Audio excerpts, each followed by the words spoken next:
Saudaraku yang dikasihi Tuhan, Oswald Chambers suatu kali pernah berkata bahwa kedewasaan rohani itu tidak dicapai dari seiring dengan berjalannya waktu, tetapi dia merupakan hasil daripada ketekunan kita untuk hidup di dalam jalan-jalan Tuhan. Sehingga tidak jarang kalau kita melihat ada orang yang mungkin sudah 30, 40, 50 tahun mengaku sebagai orang Kristen, tetapi dia masih kekanak-kanakan di dalam iman. Misalnya masih mudah tersinggung, atau masih pelit dengan Tuhan, atau masih sungkan, ataupun masih enggan menolong satu dengan yang lain sebagai ekspresi daripada kasih akan sesama dan kasih kepada Tuhan. Saudaraku yang dikasihi Tuhan, begitu juga kekerdilan kerohanian kita sering sekali nyata lewat ketidakmampuan kita menghadapi berbagai macam tantangan, pencobaan dalam hidup kita.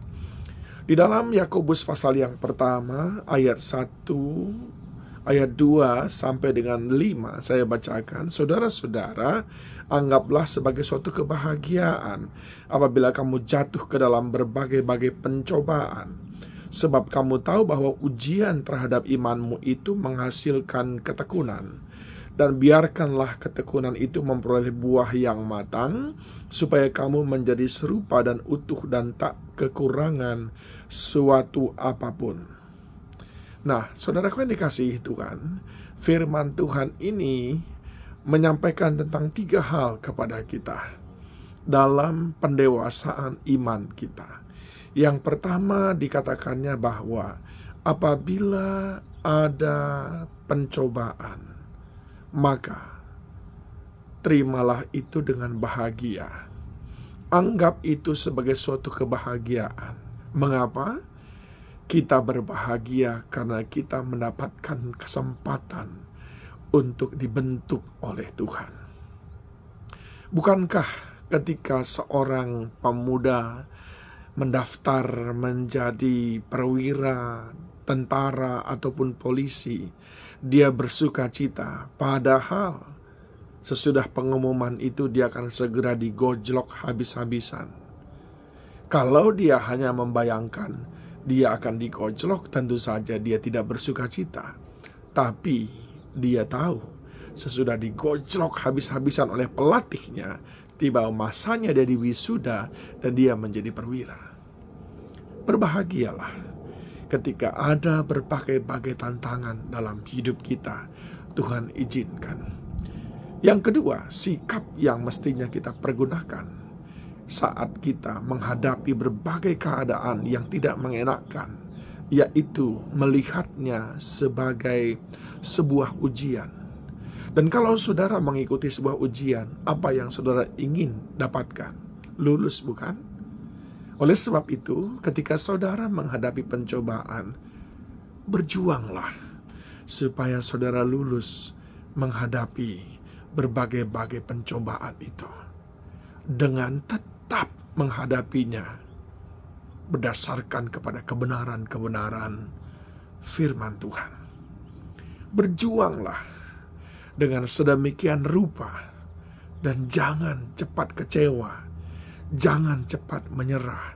Kitab Amsal berkata, kalau pada masa kesesakan engkau kecewa, maka kecillah kekuatanmu. Kita mau lulus ujian itu. Oleh sebab itu, hadapi dengan sebaik-baiknya. Hadapi dengan kekuatan yang datang daripada Tuhan. Dan yang ketiga, saudaraku, bertekunlah. Ayat yang keempat, dan biarkanlah ketekunan itu memperoleh buah yang matang. Tidak ada buah yang matang tanpa ketekunan. Ketekunan berbicara tentang daya tahan. Ketekunan berbicara tentang kerelaan menanggungnya sekalipun tidak enak rasanya. Tapi ketika kita membayangkannya ada buah yang matang, maka kita mau melakukannya. supaya kamu menjadi sempurna dan utuh dan tak kekurangan suatu apapun.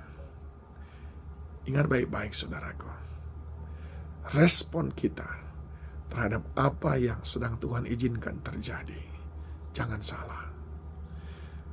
Terima dengan bahagia, perlakukan seperti sebuah ujian, tekun menghadapinya, maka kamu tidak akan kekurangan suatu apapun karena kamu sudah lulus ujian. Tuhan Yesus menolong kita dalam berbagai-bagai pergumulan, ujian, pencobaan dalam hidup kita. Shalom.